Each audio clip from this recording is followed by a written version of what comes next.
Hello everyone, welcome to Ultimate Diecast. My name is Tyrone and today we have a obscure brands video. Really obscure brands, stuff I've never heard of. Stuff I have. We'll get this out of the way first off because this funky little thing is a Lego. Who knew? It's a VDub 1200 and everyone knows Lego, but I didn't know they got up to this. So very strange to see. I thought I'd include it cheekily in the obscure brands episode today. Let's get to something more funky. This is an outfit called Polystill. I'll even show you how it's spelt because that's how you comprehend what on earth I'm trying to tell you. Wikipedia supplied this info to me. Polystill. Never heard of it. They are defunct now. What do I know? I only know what Wikipedia told me. I'll read it to you. Initially called Toys. It was an Italian company headquartered in Milan. Production was in a town called Chiaria, whatever. They specialised in die-cast and plastic scale model cars of all sizes. Then they went bust. 1993 they went bust. They were founded in about 1960. Then the Chinese bought them out. And who? Mei Chiong bought them out. Mei Chiong also owns Maisto and Barago. Formerly competitors, those two, but now they're all the same mob. Chinese own pretty much everything these days. Chinese and Indians, just sheer weight of numbers, isn't it? Shall we get on with what we're looking at? Of course it's a VDub. Everybody knows what a VDub looks like and is. Steel chassis on this one.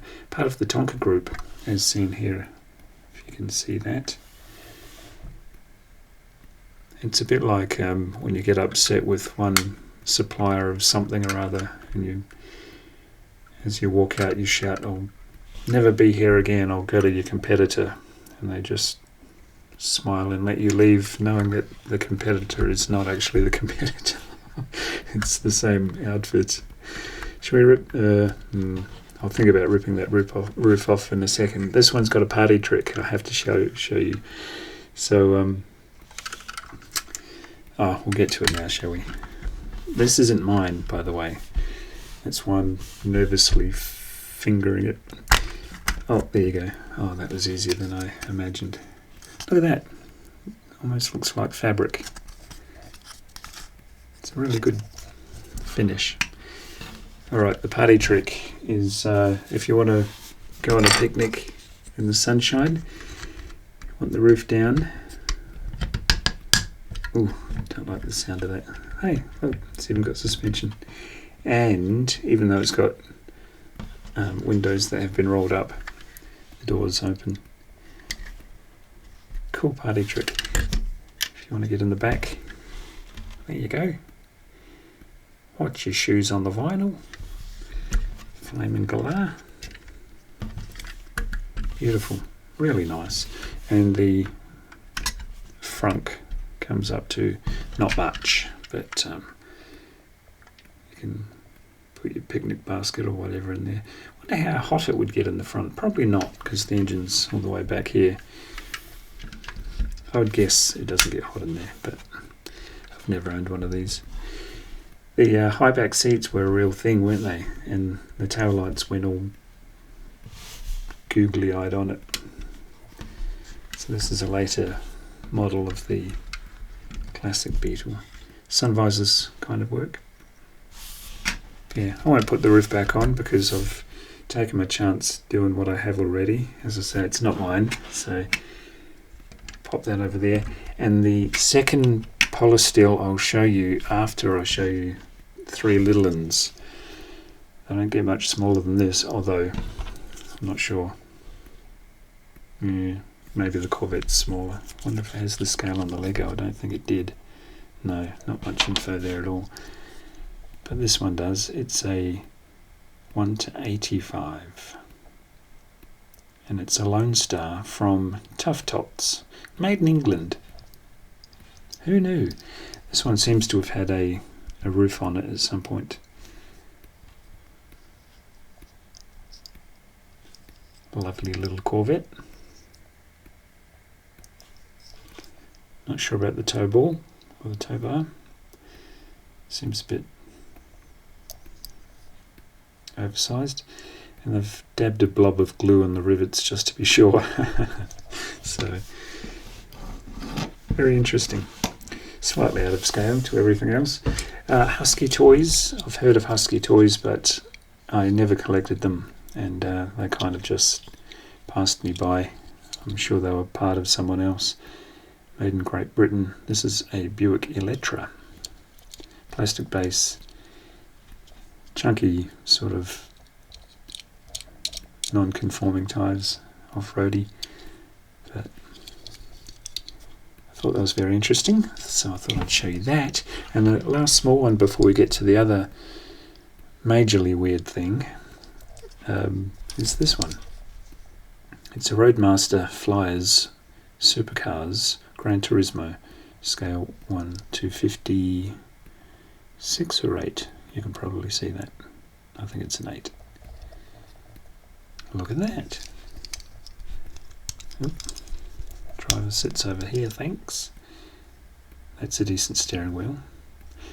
It's a shame that so many companies tried and failed, isn't it? Let's see if we can get that engine bay open. There we are. That wasn't a disappointment, was it? At least there's an engine there. Yeah, it's a crying shame that so many things just went by the by, but that's competition for you. Alright, let's get on to this really strange thing. It's another Polystill. It's a Honda Z. What have I learnt about this? It was made sort of 68 to 74, something like that. The Honda Civic took its place because this just wasn't a winner. This is made in Italy, like the VDub. I'll show you the base. Honda Coupe Z. 1 to 25 scale. It's so peculiar. And as we gaze around at that god-awful looking bag, let's open it up. The seats come forward.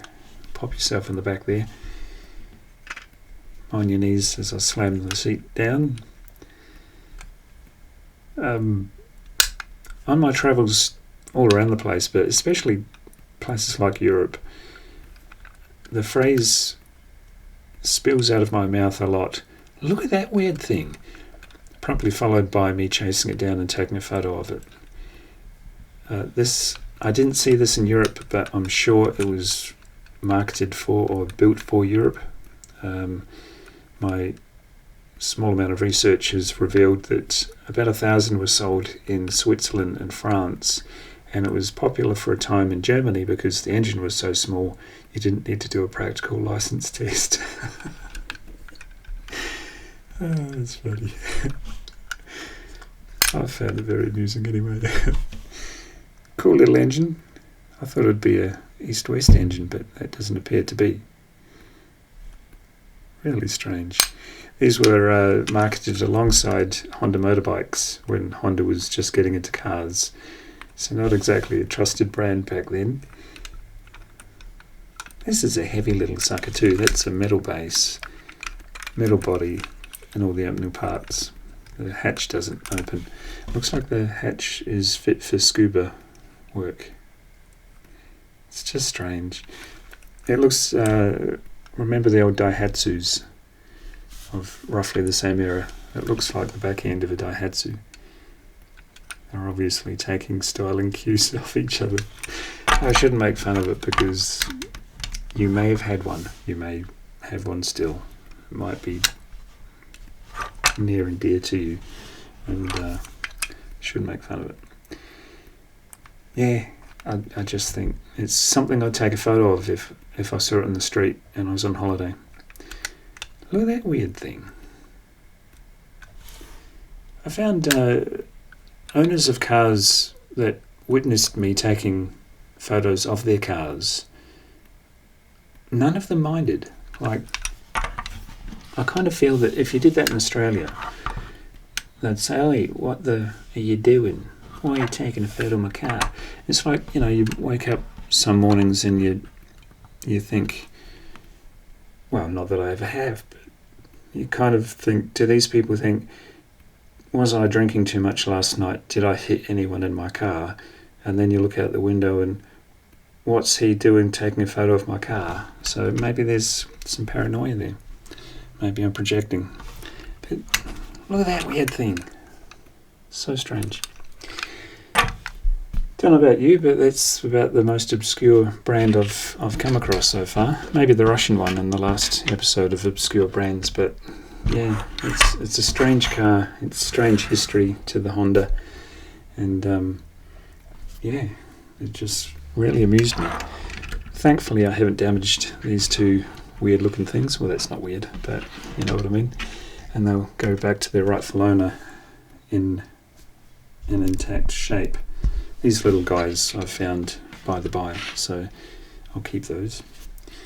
Hope you enjoyed this video. I always enjoy bringing them to you. Like, share, subscribe. It's free to subscribe. You don't even have to watch an ad at the moment on this channel because it's a bit of a slow burn, but I get to release all my non-Matchboxy things. If you haven't already checked out my first channel, Building the Ultimate Matchbox Car Collection, please do so immediately. Like, share, subscribe, and I'll see you in the next one. Bye.